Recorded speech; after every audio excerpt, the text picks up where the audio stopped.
Good morning, dear students. We will start with our new topic, that is 4.1 of unit number 4. Okay, तो पहले जो topic हमने देखा, इसके पहले हमने जो वीडियो देखा था उसमें हमने क्या देखा था? 4.1 में we have seen the types of support and types of beam. अब ये जो वीडियो है इसमें हम क्या कवर करने वाले हैं? We are going to cover types of loads, determinacy and indeterminacy. ये सब चीज़ें हम ये वीडियो में देखेंगे, ठीक है? So we will start with the vision and mission of the program. Vision of program is to impart excellent civil engineering skills to develop employable civil diploma engineers. Mission of the department is imparting the modern technical skill as per the requirement of the industry to improve employability. Mission number 2 is to develop social and environmental responsible civil engineers. Mission 3 is effective implementation of teaching learning progress to benefit students. Now we will see the learning outcome that will be achieved by the session. The course outcome is interpret shear force and bending moment diagram for various types of beam and loading conditions. The program outcome, the outcomes that we are going to achieve are PO1, that is discipline knowledge of the topic, PO3, PO5, PO6 and PO7. The unit outcome is interpret the given types of support and loads. Okay? अभी तक इसके पहले हमने क्या क्या देखा था, थोड़ा सा हम रिवीजन करेंगे. इसके पहले वीडियो में हमने देखा कि बीम क्या होती है. बीम क्या था? It is a structural member. What was beam? It was a structural member जो हॉरिजॉन्टली प्लेस रहती है और जिस पे जो लोड है वो कैसे एक्ट करते हैं? वर्टिकली एक्ट करते हैं. मतलब जो लोड रहते हैं दे आर, उसको ऐसा बोल सकते हैं कि they are at right angle to the beam. ये हमने बोला था. फिर हमने क्या बोला कि सपोर्ट क्यों लगाते? Why do we provide support? Support क्यों लगाते हैं? To give reactions. सपोर्ट जो है वो रिएक्शंस प्रोड्यूस करते हैं. ये रिएक्शंस जो वो प्रोड्यूस करेंगे वो किससे न्यूट्रलाइज हो जाएगी? जो फोर्सेस आ रहे हैं उससे, है कि नहीं? जो फोर्सेस ऊपर से आएंगे उनको न्यूट्रलाइज करने के लिए हमारा सपोर्ट क्या डेवलप करता है? रिएक्शंस डेवलप करता है. We have seen the supports. There are 3 types of support. कौन सा? पहला था हिंज सपोर्ट, दूसरा था रोलर और तीसरा था फिक्स. हिंज सपोर्ट में कितनी रिएक्शंस डेवलप हो रही थी? 2 रिएक्शन. मतलब अगर हॉरिजॉन्टल फोर्स आएगा तो वो हॉरिजॉन्टली रोक देगा, वर्टिकल फोर्स आएगा तो वर्टिकली भी रोक देगा, बट अगर बेंडिंग आएंगी तो वो नहीं रोक पाएगा, है कि नहीं? ये हमने पढ़ा था. दूसरे हमने क्या देखा? रोलर देखा. रोलर यानी चक्का. चक्के को अब हम इमेजिन करेंगे, चक्के को अगर हम आगे घुमाएंगे, आगे बढ़ाने की कोशिश करेंगे तो ऑब्वियसली वो बढ़ेगा, मतलब वो आगे बढ़ना नहीं रोक सकता. चक्के को अगर हमने घुमा दिया तो वो घूम जाएगा, मतलब बेंडिंग हो जाएंगी, तो वो भी वो नहीं रोक सकता. बट हाँ, अगर हम चक्के पर बैठ जाएंगे तो चक्का नीचे धंसने नहीं वाला है. It will stand. वो हमारा लोड बियर कर लेगा. मतलब इसका ये मतलब होता है कि हमारा जो रोलर सपोर्ट है वो क्या करेगा? सिर्फ हॉरिजॉन्टल फोर्स को रेजिस्ट कर पाएगा, क्योंकि वो उसी तरीके की रिएक्शन देगा, ठीक है? और तीसरा कौन सा था हमारा? Fixed support. फिक्स्ड सपोर्ट सबसे मजबूत था. वो कोई भी प्रकार का, जो भी टाइप का फोर्स आ रहा था, हॉरिजॉन्टली, वर्टिकली या बेंडिंग, वो तीनों को क्या कर रहा था? न्यूट्रलाइज कर दे रहा था. अब इसके बाद अब हम क्या पढ़ेंगे? What are the types of load. अभी तक हमने बीम पढ़ लिया. भैया बीम है, बीम पे कौन से टाइप के सपोर्ट है. अब बीम पे किस तरीके का लोड एक्ट कर सकता है ये भी तो हमको पढ़ना पड़ेगा ना. उसी तरीके से हम हमारे बीम को डिज़ाइन करेंगे. तो अब हम क्या देखेंगे? We will see the various types of loadings. किस तरीके की लोडिंग बॉडी पर एक्ट करेंगी. अब सबसे पहला है कॉन्सेंट्रेटेड और point load. What is concentrated? Concentrated और पॉइंट लोड का मतलब क्या होता है? ऐसा लोड जो एक पॉइंट पे एक्ट कर रहा है. जैसे कि हमको डायग्राम में दिख रहा है कि P क्या है? एक लोड है जो एक पॉइंट पे. अब जैसे मैं, अगर समझो हम हमारी बात करते हैं तो हम ग्राउंड है, ग्राउंड को हम क्या बोल देंगे? समझो बीम है कि नहीं? मैं रूम के इसमें खड़ी हूँ तो वो एक बीम है, और मैं एक इंडिविजुअल हूँ, मैं एक पॉइंट पे लोड अप्लाई कर रही हूँ, मतलब मैं क्या दे रही हूँ? पॉइंट लोड दे रही हूँ. मैं क्या दे रही हूँ?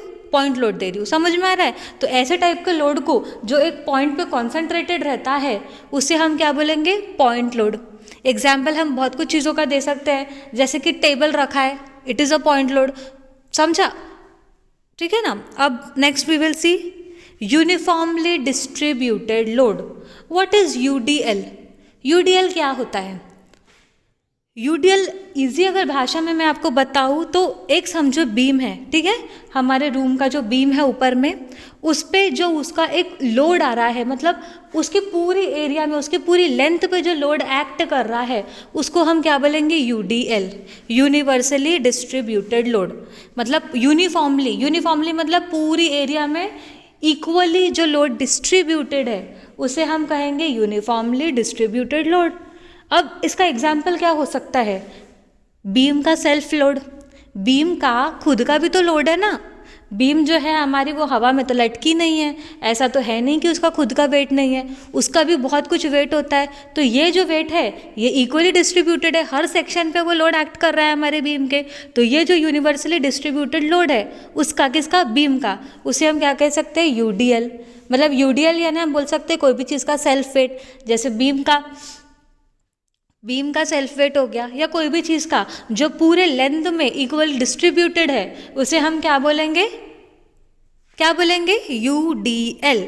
जैसे कि हमको फिगर में दिख रहा है, उसे कैसे डिनोट करेंगे? ये ऐसा दिख रहा है हमको, ऐसे सर्कल सर्कल हमने किए हैं, उस तरीके से उसको डिनोट करेंगे।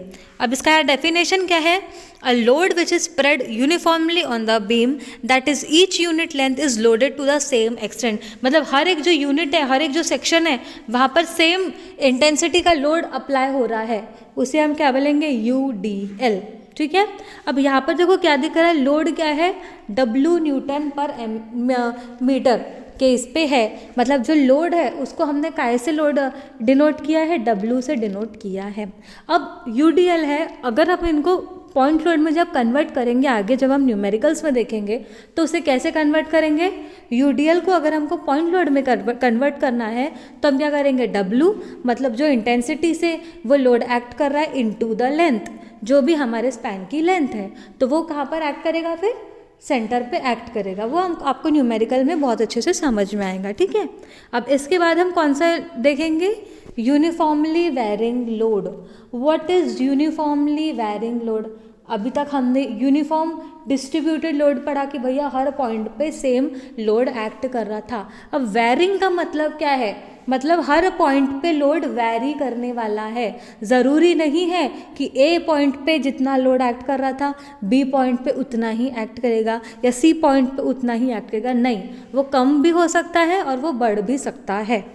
If the load is spread in a non uniform manner, अगर लोड जो है नॉन यूनिफॉर्म मैनर में स्प्रेड हुआ है तो ऐसे टाइप के लोड को हम क्या बोलेंगे? Uniformly varying load. Example, it is of triangle. Triangle है, ज़ीरो से स्टार्ट हो रहा है, धीरे धीरे बढ़ रहा है। अब जैसे ए पॉइंट पे ज़ीरो है, फिर धीरे धीरे उसकी इंटेंसिटी बढ़ती चली जा रही है, तो जो लोड है वो कहीं ना कहीं वैरी करते चला जा रहा है। ठीक है। अब यहाँ पर देखो जो लोड है W, वो क्या है? W यूनिट पर दिया है, बट जो टोटल वेट एक्ट करेगा वो कैसे एक्ट करेगा? It will be half into base into height. अगर हमको कभी कभी ऐसा होता है कि W हमको यहाँ पर नहीं दिया गया रहता, तो हम W कैसे निकालते हैं? हाफ, ट्रायंगल का हाफ इंटू बेस जो रहता है वो इंटू हाइट जो दिया रहता है वो, इससे क्या निकल जाता है? उसका W इंटेंसिटी ऑफ लोड निकल जाता है। और ट्रायंगल के लिए हमको पता है कि जो पॉइंट पे अगर हमको इसको कन्वर्ट करना है पॉइंट लोड में, जैसे हमने UDL में कन्वर्ट किया तो वो कहाँ पे लाई कर रहा था? अगर हमने UDL को पॉइंट लोड में कन्वर्ट किया तो वो मिडल पॉइंट पे लाई कर रहा था L/2 पे, बट यहाँ पर कहाँ से एक्ट करेगा? वो L/3 पॉइंट पे एक्ट करेगा। ठीक है। पॉइंट लोड अगर हमने UVL को पॉइंट लोड में कन्वर्ट किया तो वो कैसे हो जाएगा? कितने डिस्टेंस पे रहेगा? L/3 डिस्टेंस पे रहेगा राइट साइड से। अब नेक्स्ट टॉपिक जो है वो हम क्या देखेंगे? Determinant structure and indeterminate structure. अब क्या होता है? डिटर्मिनेंट क्या होता है? डिटर्मिनेंट का मतलब ही क्या होता है? डिटर्मिनेंट के इसमें हमको दिखेगा डिटरमाइन। डिटर्मिनेट वर्ड में हमें कहीं ना कहीं डिटरमाइन दिख रहा है। डिटरमाइन क्या है? कोई भी चीज़ को जिसे हम फाइंड आउट कर सके उसे हम क्या बोलेंगे? डिटर्मिनेंट। जो चीज़ को हम निकाल पा रहे हैं उसे हम बोलेंगे डिटर्मिनेंट स्ट्रक्चर। फॉर एग्जाम्पल समझो, एग्जाम्पल के लिए आप समझो, जैसे बीम है, ठीक है, बीम पे 4 लोग खड़े हैं, बीम पे 4 लोग खड़े हैं और नीचे से हमने 4 सपोर्ट प्रोवाइड कर दिए, मतलब हमारे जो सपोर्ट थे वो चारों को न्यूट्रलाइज कर रहे थे, तो भैया ठीक है, उसको क्या बोलेंगे हम, डिटर्मिनेंट स्ट्रक्चर। मतलब 4 की ज़रूरत थी और 4 मिल गए तो डिटर्मिनेंट हो गया। बट दूसरे हाथ पे इन अदर केस समझो कि नीचे सपोर्ट जो है, नीचे सपोर्ट करने के लिए बीम को 10 लोग खड़े हैं और बीम पे जो लोड आ रहा है वो सिर्फ 5 लोगों का आ रहा है, ठीक है। तो 5 जो ऊपर लोड आ रहा था वो नीचे के 5 से तो न्यूट्रलाइज हो जाएंगे, पर जो 5 बचे हैं उनका क्या, ये जो 5 बचे हैं उनको हम बोल सकते हैं इनडिटर्मिनेंट, मतलब इनको हम फाइंड आउट कर ही नहीं पा रहे हैं। क्यों? क्योंकि इक्विलिब्रियम इक्वेशन ही नहीं है। इक्विलिब्रियम इक्वेशन से हमने जो 5 थे उनमें से 5 को निकाल दिए, बट बचे कुछों का क्या, जो बच गए हैं उन्हें हम क्या बोलेंगे, इनडिटर्मिनेंट स्ट्रक्चर। अब यहाँ पे हम डेफिनेशन से समझेंगे। A statically determinate structure is one that is stable and all known reactive forces can be determined. जो स्टेबल है और जिसकी सारी जो नोन रिएक्शंस है वो हम फाइंड आउट कर पा रहे हैं, तो उसे हम क्या बोलेंगे, statically determinate structure. On the other hand indeterminate structure क्या है, statically indeterminate structure is one that is stable. वो भी स्टेबल है, ऐसा नहीं है कि इनडिटर्मिनेंट स्ट्रक्चर स्टेबल नहीं है, वो भी स्टेबल है, बट कैसा हो रहा है कि उसकी जो रिएक्शंस है वो हम निकाल नहीं पा रहे हैं, जो अननोन्स है वो ज़्यादा है और जो हमारे पास इक्वेशंस है वो कम है। तो इसे ऐसे टाइप के स्ट्रक्चर्स को क्या बोलेंगे, इनडिटर्मिनेंट स्ट्रक्चर्स। और ये जो इनडिटर्मिनेंट स्ट्रक्चर्स है ये आगे के जो डिज़ाइनिंग सब्जेक्ट्स है ये हम उसमें पढ़ेंगे कि इनडिटर्मिनेंट स्ट्रक्चर्स का हम कैसे फाइंड आउट करेंगे, ठीक है। So we will see the summary that we have seen. We have studied the type of load, determinant structures and indeterminate structures. Okay? अब next जो हम लेंगे वीडियो उसमें हम क्या देखेंगे, we will find the reactions. अभी तक हमने भैया बोल दिया, हम स्टार्टिंग से बोल रहे हैं कि सपोर्ट रिएक्शन डेवलप करता है, सपोर्ट रिएक्शन डेवलप करता है, बट किस तरीके की रिएक्शन डेवलप करता है वो अब हम कल के सेशन में देखेंगे, ठीक है ना। So till then bye and take care.